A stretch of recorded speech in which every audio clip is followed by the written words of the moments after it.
आम्ही आलो आहे प्राचीन कोकणमध्ये या बघायला. दाखव शोरूम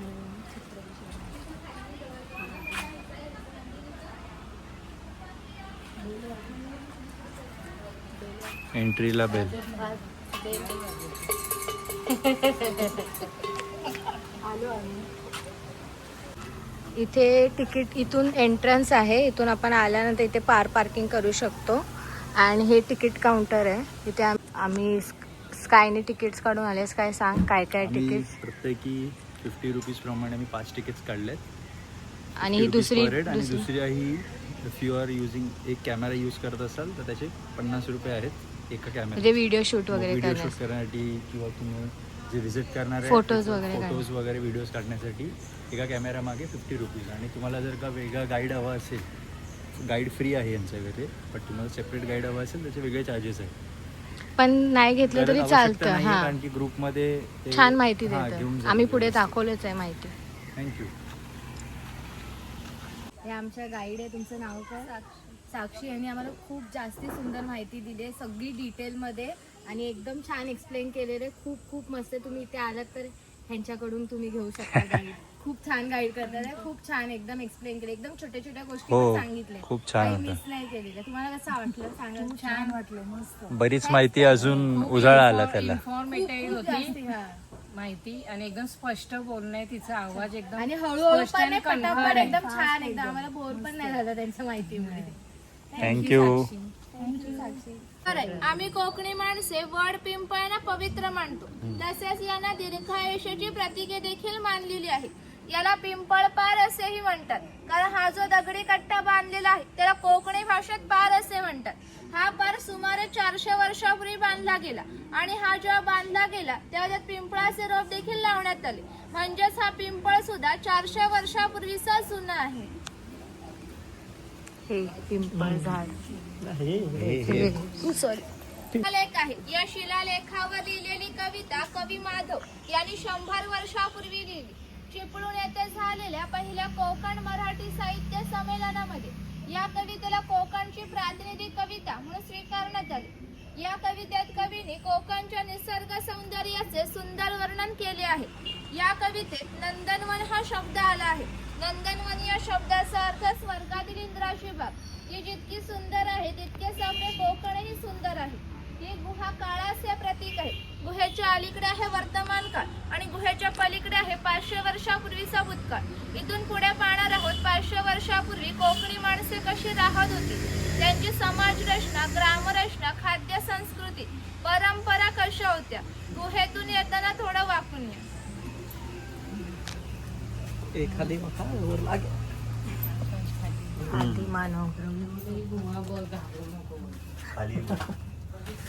खाली वाका मम्मी सावकार.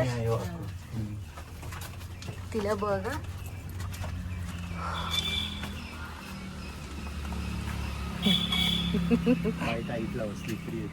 ये पुढे.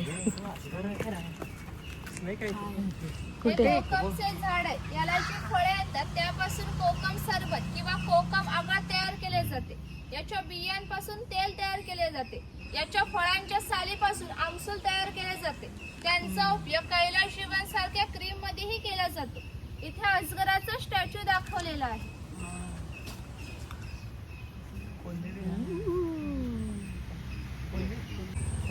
आम्ही चाललो आहोत. चालत चालत छान आहे ना एकदम नेचर्स. परशुराम आपल्या पुराणात असा उल्लेख केलेला आहे की हजारो वर्षापूर्वी भगवान परशुराम होऊन गेले. त्यांनी ही संपूर्ण पृथ्वी जिंकून घेतली आणि जिंकून घेतलेली संपूर्ण पृथ्वी त्यांनी दान केली. दान केलेली कोणतीच गोष्ट आपण स्वतःसाठी वापरत नाही, परंतु त्यांना राहण्यासाठी भूमी आवश्यक होती. आपण जिथे उभे आहोत तिथे हजारो वर्षापूर्वी समुद्र होता. त्यांनी त्याच्याशी युद्ध केले आणि ते 40 ते 50 किलोमीटर मागे ढकलले आणि या सुंदर कोकण प्रदेशाची निर्मिती केली. म्हणून या कोकण प्रदेशाला परशुरामाची भूमी असेही म्हणतात. हे सारे कोकण दऱ्याखोऱ्यांनी वेढलेले आहे. सूर्याची किरणे जमिनीपर्यंत पोहोचू शकत नाही. एवढी दाट अरण्ये, वाघ, अस्वल, गवे, रेडे यासारखी जंगली श्वापदे 200 ते 250 प्रकारचे औषधी वनस्पती, शेकडो प्रकारचे मासे, दुर्मिळ कासवे, सुसर, मगर यासारखे प्राणी येथे पाहायला मिळतात. कोकणामध्ये लाल रंगाचा जांभा नावाचा दगड मिळतो. जांभ्या दगडापासून हा जो पक्का रोड बांधलेला आहे त्याला कोकणी भाषेत पाखाडी असे म्हणतात. ही पाखाडी सुमारे 400 वर्षापूर्वी बांधली गेली. त्यावेळी ती गणपतीच्या देवळापर्यंत होती. काळाच्या ओघात नष्ट झाली. आज फक्त ती आपल्या प्राचीन कोकणमध्ये शिल्लक राहिलेली पाहायला मिळते. पूर्वी सामान्यपणे अशा पाखाड्या ग्रामदेवतेकडे जाण्यासाठी बांधल्या जात असत. आज आपण सुद्धा या पाखाडीने प्राचीन कोकणमधील ग्रामदेवतेकडे जाणार आहोत. चलो.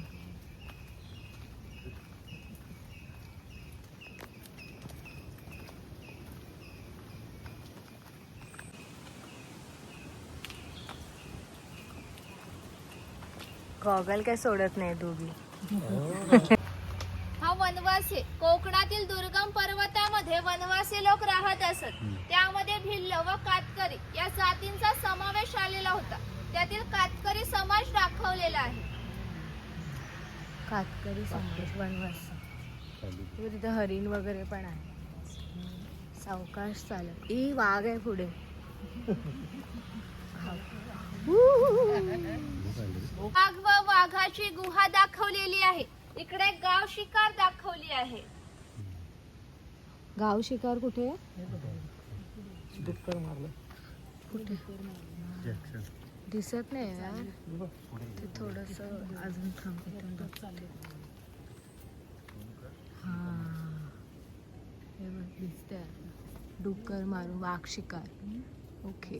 हे चिरफळाचे झाड आहे. चिरफळाची फळे जंतुनाशक आहेत म्हणून यांचा उपयोग शेतकरी धान्य साठवण्यासाठी करतात.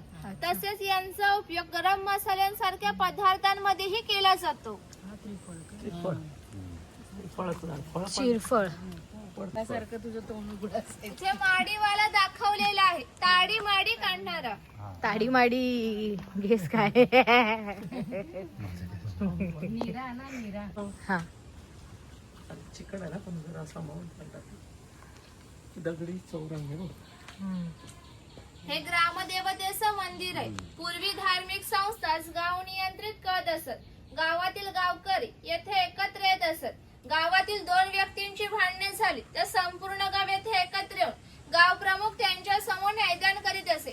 तसेच गावातील सार्वजनिक कामे जसे की पाखाडा बांधणे, लाकडी सांकाव बांधणे अशी कामे कोणी कधी व कुठे करावी याविषयीचे निर्णय गावकरी येथे बसूनच घेत असत. आणखीन एक महत्वाचे वैशिष्ट्य म्हणजे जगभर अशी प्रथा आहे की प्रत्येक जाती धर्माचे लोक आपापल्या देवाकडे जातात आणि देवाचे दर्शन घेतात. आम्ही कोकणी माणसे सुद्धा वर्षभर देवळात जातो आणि देवाचे दर्शन घेतो. पण जेव्हा आमच्याकडे शिमग्याचा सण येतो तेव्हा हा देव या पालखीमध्ये बसून प्रत्येकाच्या घरोघरी नेला जातो. म्हणजेच कोकणी माणूस आणि देव यांचं नाते इतके जवळच आहे की आमचे एकमेकांना येणे जाणे असते. या देवीचं नाव वाघजाई आहे. आम्ही हे नाव जाणीवपूर्वक ठेवले कारण असं म्हणतात की ज्या निसर्गात वाघ असतो तो निसर्ग समृद्ध असतो. 500 वर्षापूर्वीचा निसर्ग सुद्धा असा समृद्ध होता. त्याला आमच्या भाविश्वामध्ये दैवत्वाचे स्थान आहे. आम्ही कोकणी माणसे वड, पिंपळ, सापनाग्यांची पूजा करतो. म्हणजेच आम्ही निसर्ग पूजक माणसे आहोत. म्हणून आम्ही आमच्या देवीचं नाव सुद्धा प्रत्यक्ष निसर्गाशी संबंधित असंच ठेवलं आहे, वाघजाई. आम्ही जेव्हा देवळामध्ये जातो तेव्हा गुरु आमच्यासाठी जे गाराणे घालतो ते तुमच्यासाठी सुद्धा घातले जाते. हात जोडून उभे राहा. महाकाली महासरस्वती प्रमुख पंचायत धरमदेव महाराजा. होय महाराजा. आज वया प्राचीन कोकण बघायला लांब लांबने पर्यटक आले आहेत. तर आपली सगळी पोरा टोरा बाया माणसं म्हातारे कोतारे सगळे तुझ्या पायाशी दर्शन घ्यायला आलेले आहेत. तर कोणाची ढोकरा कोपरा दुखत असतील, कोणाला डायबिटीज झालेला असेल, कोणाची बायपास झालेली असेल. तर आता मी काय तुला सगळं सांगित राहत नाही आहे. पण जी काय त्यांच्या मागे इडा पिडा असेल, वाकडा तिकडा असेल तर सगळं दूर कर रे महाराजा. होय महाराजा. यांच्यावर कोणी करणी केला नसेल, कोणी भुताटकी केला नसेल, कोणी देव घातला नसेल तर तू सीमेचा रखवाली आहेस. तर सगळं सीमेच्या बाहेर चिरडून टाक आणि इथं आलेला कोणत्या विकासाला धक्का लाव देऊ नको रे महाराजा. होय महाराजा.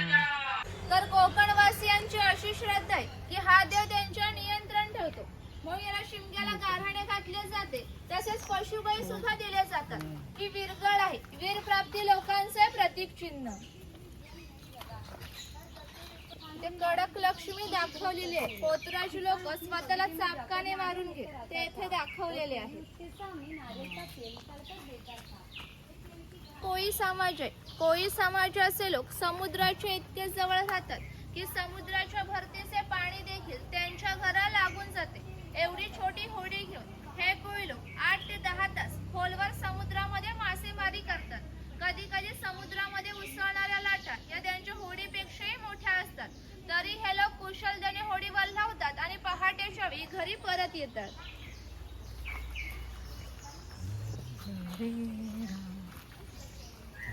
हा नाभिक आहे. पूर्वी कोकणामध्ये 12 बलुतेदार पद्धत अस्तित्वात होती. म्हणजे नाभिक, सुतार, चर्मकार, कासार हे प्रत्येकाच्या घरोघरी जाऊन त्यांना सेवा पुरवत. त्या बदल्यात त्यांना पैसे नाही तर केवळ धान्य मिळे. म्हणजेच एका नाभिकाला एका कुटुंबातील पुरुषाचे घरी जाऊन केस व दाढी करण्यासाठी वर्षभरासाठी 4 पायली म्हणजे 7 तासे 8 किलो धान्य मिळत असे. इतक्या अल्प मोबदल्यात हे लोक समाजाची सेवा करत असत. आमच्या नाभिकाविषयी आणखी थोडं मजेशीर वर्णन आमच्या लोकसाहित्यामध्ये आढळतं. असं म्हणतात की गावातील प्रत्येक गोष्ट ही नाभिकाला माहीत असते आणि नाभिकाला माहीत असलेली प्रत्येक गोष्ट ही गावभर होते. आता तुम्ही आलात, ही गोष्ट ज्या अर्थी आमच्या नाभिकाला समजली त्या अर्थीने संपूर्ण गावाला समजली. आमचं संपूर्ण गाव तुमच्या स्वागतासाठी उत्सुक आहे. प्रथेप्रमाणे आपण आधी खोतांच्या घरी जाऊ, मग गावात फेरफटका मारू. चलो खोत्यांच्या घरी जाऊया. डॉली विंचूचा काढला. केवढा मोठा विंचू आहे. नंतर काढते. विंचू नाही काय, खेकडा. खेकडे आहे, मी घाबरले. हे खोत आहे. राजाचा गावातील थेट प्रतिनिधी म्हणजे खोत.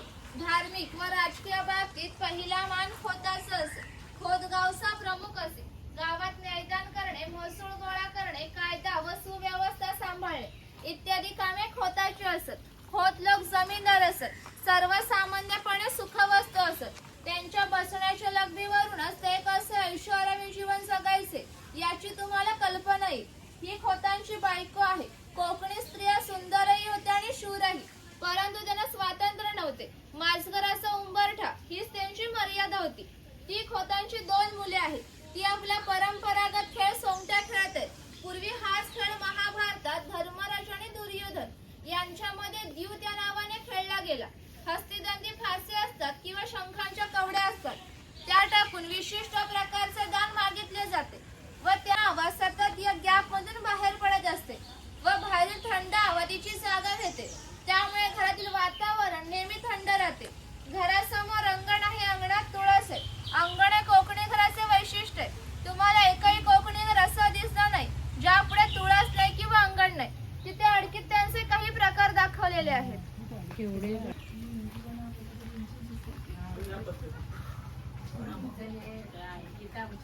अडकीत तेव्हा तेवढे पाटाच्या पाण्यावर खेळताना दाखवलेला आहे. काय आहे का हा लहानपणीचा? शेतकरी आहे. याचं गवताचं घर आणि याच्या अपुऱ्या कपड्यांवर जाऊ नका. हा आमच्या गावातील महत्वाचा उत्पादक घटक होता. हा एकमेव धान्याचं उत्पादन करीत असे आणि 12 बलुतेदार खोत व राजा यांना धान्य पुरवण्याचे महत्वाचे काम हा करीत असे. म्हणजेच ग्रामीण अर्थव्यवस्थेचा पायाभूत घटक हा आमचा शेतकरी होता. पूर्वी असं घर जसं दिसायचं अगदी तसंच घर आम्ही ते उभारलं आहे. ही जी पेटलेली चूल दिसते तिला कोकणी भाषेत पिरसा असे म्हणतात. ही सतत पेटती ठेवली जायची कारण पूर्वी लायटर किंवा माचीस नव्हती. शेतकऱ्याच्या बायकोला जर स्वयंपाक करायचा असेल तर तिथले 2-3 निखारे घेऊन स्वयंपाकघरातील चूल पेटवीत असे. जर हा विस्तार विसला तर घरात 2 गारगोटे ठेवलेले असत. ते एकमेकांवर घासून हा कुंभार आहे. गावातील मातीशी संबंधित सर्व कामे हा कुंभार करीत असे. गणपतीचे दिवस आले की लाल मातीचे गणपती तयार करणे, उन्हाळा आला की मातीची मडकी तयार करणे, दिवाळीच्या वेळेला पणत्या तयार करून त्या प्रत्येकाच्या घरोघरी जाऊन पोहोचवण्याचे काम हा कुंभार करीत असे. जर दागिने व विविध देवतांना लागणारे दागिने हा सोनार बनवून देत असे. यांच्या अप्रतिम कलाकुसरीमुळे या दागिन्याने जगभर मागणी होती. शिमगा नवरात्र वन्यवी ग्रामदेवतेला हा वाणी आहे. चौल राजापूर दाभो या कोकणातील बंदरांना 5000 वर्षापूर्वीचा इतिहास आहे. या बंदरांमधूनच भारतीय व्यापाऱ्यांनी जगाशी व्यापार केला होता. इथून निर्यात होणाऱ्या वस्तूंमध्ये हस्तकौशल्याच्या वस्तू तला सुतार आहे. कोकणातील 12 बलुतेदार दाखवताना जे अधिक कौशल्यवान आहेत ते आम्ही येथे दाखवले. त्यापैकी हा सुतार आहे. सुताराचे खरे काम शेतकऱ्याला लागणे लाकडी अवजारे बनवून देणे. हा सावंतवाडीचा सुतार आहे. सावंतवाडीतील लोकांचे लाकडावरील कोरीवकाम जग प्रसिद्ध आहे. त्यांच्या काही हस्तकौशल्याच्या वस्तू तुम्हाला आमच्या हस्तकला समन्वय केंद्रामध्ये पाहावयास मिळतील. हे दरवेळी दाखवलेले अस्वाचा खेळ करणारा, हे गारुडी दाखवलेले सापाचा खेळ करणारा. हो हे बघ. तो गारुडी हा असं. हा लोहार आहे. ज्याप्रमाणे शेतकऱ्याला लाकडी अवजारे बनवून देण्याचे काम हा सुतार करीत असे, त्याचप्रमाणे शेतकऱ्याला लागणे लोखंडी अवजारे बनवून देण्याचे काम हा लोहार करीत असे. उदाहरणार्थ कोयता, कुऱ्हाड, नांगराचे फळ जास्त प्रमाणात करत असू. शेतकरी आपल्या बागेतील खोबरे स्वतः तेलाकडे घेऊन जात असे व तेली त्याच्या देख त्या तेल पडून देत असे. हा तेलाचा घाणा आहे. याला खुंटा असे म्हणतात. येथे सुके खोबरे घातले जाते. हे जे उभे लाकूड दिसत आहे तिला कोकणी भाषेत लाट अशी म्हणतात. ही लाट या आडव्या लाकडाला अशा तऱ्हेने बांधली जाते जेणेकरून लाट उभी राहते. पूर्वी प्रत्येक व्यवसाय हा जातीनिहाय होता. व्यवसाय निवडीचे स्वातंत्र्य नव्हते. प्रत्येकाला आपल्या जातीचाच व्यवसाय करावा लागत असे. म्हणजेच बांबूच्या वस्तू बनवून देण्याचे काम हा बुरुड करीत असे. हे सूप आहे, ती फुलांची परडी आहे आणि ही रोवळी आहे. हिचा वापर धान्य धुण्यास. हे स्वयंपाकघर आहे. प्रत्येक समाजाची स्वतंत्र खाद्य संस्कृती असते. कोणत्याही दोन समाजाची खाद्य संस्कृती ही समान नसते. म्हणजेच कोकणी माणसांची चविष्ट अशी खाद्य संस्कृती आहे. आम्ही कोकणी माणसे आमच्या जेवणात भात व मासे जास्त प्रमाणात खातो. कोकणात येऊन माशाची आमटी, उकडीचे मोदक व भाजणीचे वडे न खाणे म्हणजे कोकण अनुभवल्यासारखे आहे. पूर्वी घरामध्ये दगड मातीच्या वस्तू असत. ते जर जात्रीसारखी दिसत त्याला घिरट असे म्हणतात. जात्रीमध्ये धान्य दळून निघते. घिरटामध्ये भात घातला जातो. मच्छीवाली मच्छीस काय तू मच्छीवाली मावरा बाजार. फिश साफ करून देते. लाल फुलांमध्ये मस्त दिसतोय असं एकदम लाल लाल. हा कासर आहे. मगाशी म्हटल्याप्रमाणे 12 बलुतेदार हे प्रत्येकाच्या घरोघरी जाऊन त्याला सेवा पुरवत असून देण्याचे काम हा शर्मकार करीत असे. याच्या जोडीला मी आणखीन एक प्रसंग सांगते जो 500 वर्षापूर्वी घडून गेला आहे. इथून 80 किलोमीटर अंतरावर मार्लेश्वर नावाचे देवस्थान आहे. एका पर्वतात एक मोठी गुहा आहे. गुहेमध्ये शंकरांची पिंड आहे. आणखीन एक महत्वाचे वैशिष्ट्य म्हणजे गुहेमध्ये जिवंत साप आहे. पूर्वी मार्लेश्वर देव एका गावामध्ये राहत होते. तेथील लोक वाईट मार्गाने वागू लागले. त्यामुळे शंकरांचे पावित्र्य कमी होऊ लागले. ते त्यांना मान्य होणे शक्य नव्हते. म्हणून त्यांनी गाव सोडून जाण्याचा निर्णय घेतला. मकर संक्रांतीच्या आदल्या रात्री ते गावाच्या बाहेर पडले. गावाच्या बाहेर चर्मकाराचे घर होते. चर्मकार गरीब होता परंतु श्रद्धाळू आणि नीतिवान होता. कोणत्याही जातीपातीचा विचार न करता शंकराने त्याला मशाल दाखवण्याची विनंती केली. चर्मकाराने सुद्धा अतिथी देव भव समजून त्याला मशाल दाखवण्यास सुरुवात केली. आणि आज जेथे मार्लेश्वर आहे त्या ठिकाणी जाऊन शंकराने आपले खरे रूप प्रकट केले आणि चर्मकारा दर्शन दिले आणि सांगितले की मी आजपासून याच ठिकाणी राहणार आहे. या गोष्टीला जवळजवळ 500 वर्ष होऊन गेली. परंतु आजही दरवर्षी मकर संक्रांतीच्या आदल्या रात्री शंकरांच्या मूळ गावाहून पालखी निघते. तिला मशाल दाखवण्याचे काम चर्मकाराचा असा वंशच करतो. धनगर समाज इतक्या दुर्गम ठिकाणी राहत होता.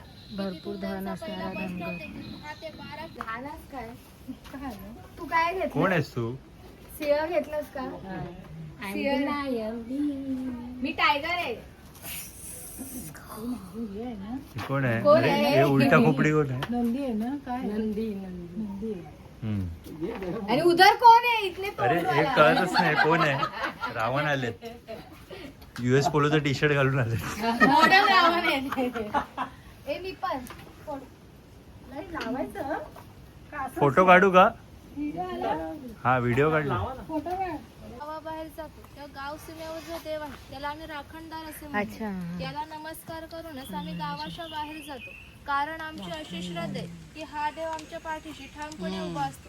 म्हणून आम्ही जगामध्ये वावरताना आत्मविश्वासाने वावरतो आणि यशस्वी होतो. इथून लास्ट पण हे शंख प्रदर्शनाचे तिकीट पुन्हा चेक केलं जातं. तिथे आतमध्ये फोटो व्हिडिओ अलाउड नाही, तिथे गाईड वेगळे असतात. मग तिथूनच खाली एक्झिट आहे, तिथून खालीच आहे. नाही आमचं आता प्राचीन कोकण बघून झालेलं आहे. आम्ही आता घरी चाललो. नाही आता कुठे घरी जातो नाही, आपण? गणपतीपुळे दर्शन गणपती. बघा बघा आठवण. फोटो नाही काढते, व्हिडिओ काढते. थांब एक